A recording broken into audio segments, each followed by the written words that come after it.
What's going on, everyone? Welcome back to another FPL video. Today we're going to be talking about the best captaincy choices for game week 32 for this FPL season for 2020-2021. My name is Mo and this is my channel, FPL INKLING. Welcome back, people. Thank you so much for returning and viewing my content.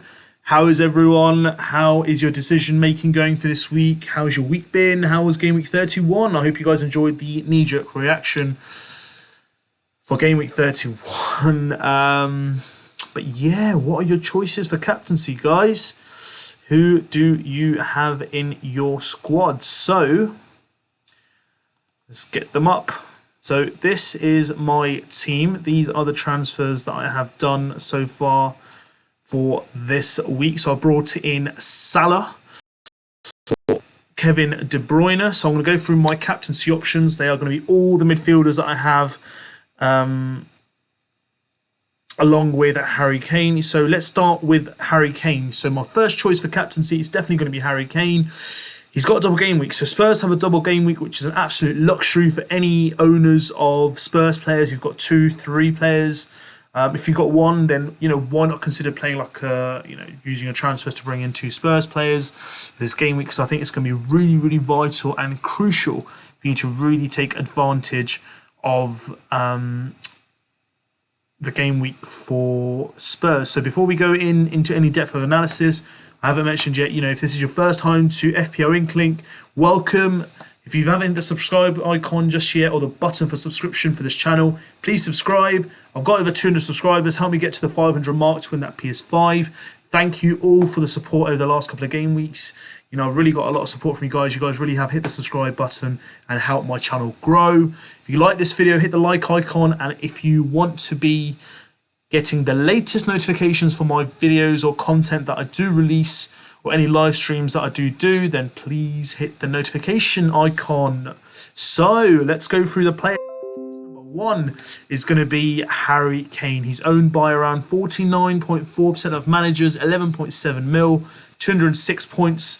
Didn't have a great game week against United, but he's been absolutely phenomenal over the last 5 game weeks. So if we had to go through a bit of breakdown around how he's done, he's got 2 game weeks where he's got double-digit game week returns. Overall, he's got 7 returns, so that includes 5 goals and 2 assists. And the total points he has accumulated over the last 5 game weeks is 43 points. That is phenomenal. He's one of the most informed. He's probably a joint informed player with Lingard at the moment in the league itself. So as you guys can see in game week 32, he has got a double game week, and yes, he does blank in game week 33. They've got Everton and Southampton. So they've got Everton away first, and midweek they do have Southampton at home.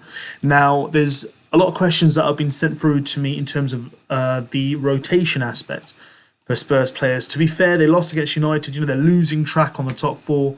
Jose doesn't want to put all his eggs in one basket for the League Cup itself. They are against Man City, who basically owned that trophy over the last decade in terms of winning it. They've been so consistent, and I don't see Pep's kind of making it any easier for them. I really do wish them the best of luck. Spurs, they've been very patient. I do feel for the patience of the fans. I really do appreciate it. And someone like Harry Kane, Son, they deserve to win a trophy. I think they're absolutely great players. And they do deserve, for the hard work and, the joy that they've brought to the league itself. They're phenomenal players and they do deserve some silverware. I'm not saying that I'm being biased because they're Spurs and I'm a United fan and I don't want Man City to win it. But it'll be nice to see, players like Harry Kane, Son, Hugo Lloris, who've been stalwarts for Spurs over the last couple of years, really get the opportunity to live that moment of winning at Wembley and getting the trophy and, getting the first trophy for Spurs since 2008, I believe, when they won the League Cup against Chelsea. But yeah, I don't think they'll be doing any risk of rotation, in my opinion, not especially on Kane and Son. Potentially Bale might play 1 game or so. Lucas Moura, but Reguilon I think will play as well. But why not get him in? There is a blank in game week 33, so if you do have 3 players from Spurs, make sure you have a good 15-man squad for you then to rely on your 3 subs. And if you don't have a strong bench, then you can transfer at least 1 or 2 of these players out to bring them back in once game week 34 hits and they play Sheffield United. So for me, Harry Kane is going to be number 1 in terms of captaincy choice for me. And I think he'll be most people's first choice captain for this week as well. At number 2, I've got Son. He's got 187 points, 9.4 mil, owned by just over 43% of managers. In the last 5 game weeks, he's got 14 points with a goal and an assist, which is 2 returns. He looked really sharp against United in the first half. Spurs, as generally as a team, don't look that great in the second half, but the fact that it's a double game week, I'm not even going to say it's a differential, to be fair, because I think he's such high ownership. But, if you are looking to maybe not go for the Harry Kane option, the Son will be a good shout. Always there around on the break as well, but he's not really on penalties. So Harry Kane has that luxury of being on penalties. So I would say Son might be a good second option itself as well. At number 3, I've got Jesse Lingard, 25% ownership. He's really shot up around 6%, 82 points, 6.4 mil. He's got 7 returns with 5 goals and 2 assists, just like Harry Kane in the last 5 games. The last 3 game weeks, he's got double-digit game week returns. Last 3 game weeks alone, he's got 38 points, but he's got 43 in the last 5, which again is phenomenal. He's on par with Kane in terms of form for the week. He's playing Newcastle away. I think it's a really good fixture as well. I'd love to see how people go with this in terms of being differential or brave. Like, is there going to be anyone out there who's going to look to captain Lingard rather than Kane or Son or more, or anyone from the kind of like Spurs outlet? Is there anyone who's going to dare to triple captain him? That is my challenge. The wildcard team selection. If you're going to bring him into your wildcard, are you going to captain him? If not, triple captain him. I'd love to see what your choice of captaincy will there be. But Newcastle is a great fixture for West Ham, and they do have the incentive for going for the top 4. And they're there at the moment. So hats off to West Ham. They got a good fixture now. This is where they can actually put some ground between them and other clubs who are in and around. They do flop this game. It is going to be, it's going to be an interesting one to see how West Ham return from there. At number 4, I'm going to say Salah. 31.4% ownership, 189 points, 12.5 mil. So he's gone up in price by 0.1. If we have a look in his last 5 game weeks, 22 points, 2 goals and no assists, so 2 returns. He's got no double-digit scores, but he's got some really good fixtures coming up. So let me show you the Sea of Green. Got Leeds United away, Newcastle, then United, which would be a tough fixture. But after that, Southampton, West Brom, Burnley and Crystal Palace. And Salah is slowly but surely getting some form. He scored in the Champions League. He's looking eager. He's looking hungry. And I think teams be aware, he generally is going to kick on. Because of the double game week, for me, it might not be a great choice this week. But, some people might go for Leeds, double captain him.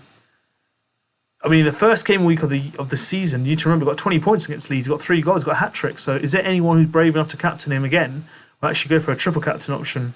That'd be worth seeing, because I know there's a lot of people talking about the triple captain card chip option they're going to be using this week. So that'd be interesting to see.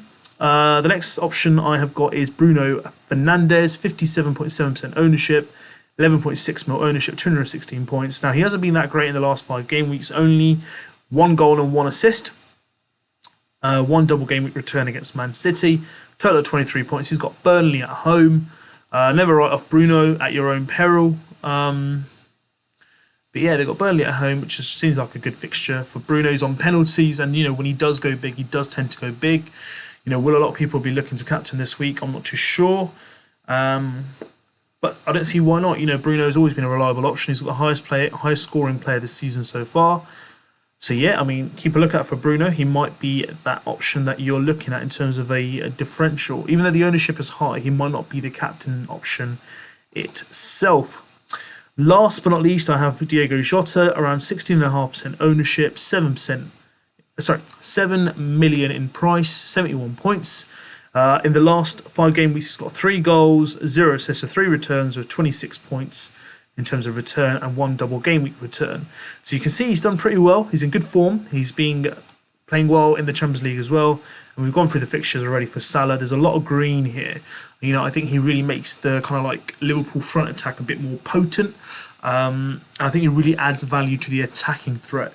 Liverpool, there is a risk of rotation, but, he's come back from a long-term injury, and, Liverpool have, no option but to perform week in, week out to really kind of solidify their push or kind of like cement their place for the top four. It's not going to be easy. You've got West Ham, Leicester, Chelsea, Spurs, Liverpool all going for the same spot. I think Jota is going to be someone who's going to be quite vital, especially in these games that are going to be played. Liverpool only have the Champions League, barring the league that they're playing for, so there might not be much of a risk of rotation. For Jota, there might be a bit of workload management. There's no breaks in terms of the fixtures that they have, so that's what makes Liverpool players stand out at the moment. There are other options for differentials I haven't listed here. So someone like a Bowen. For West Ham, you've got Trent Alexander-Arnold, who's done pretty well recently. Maybe Cavani. There are some options like that itself as well. So, these are other options for you to consider in terms of captaincy. So these are my captaincy options for game week 32 for this FPL season this week.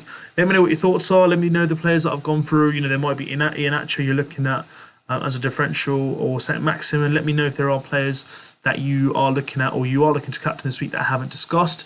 Let me know what your thoughts are. And that's the game week video for the captaincy this week, guys. Let me know what you thought of my choices. Give me your thoughts on the comments. Like this video if you liked this video for the captaincy choice for this game week. Hit the subscribe icon to get me close to that 500 target mark that I'm looking to get by the end of the season. And also hit the notification icon for the latest notifications for my content. My social media and YouTube, all the information is at the bottom of the screen. The league code is at the bottom left, so join if you haven't joined the FPL league and be part of the most competitive league on FPL itself. We're growing week in, week out. So thank you so much for everyone who's not only listening to my content, subscribing, but also joining the league. Thank you so much for this video. I'll see you guys soon with the top 5 picks and have a good week.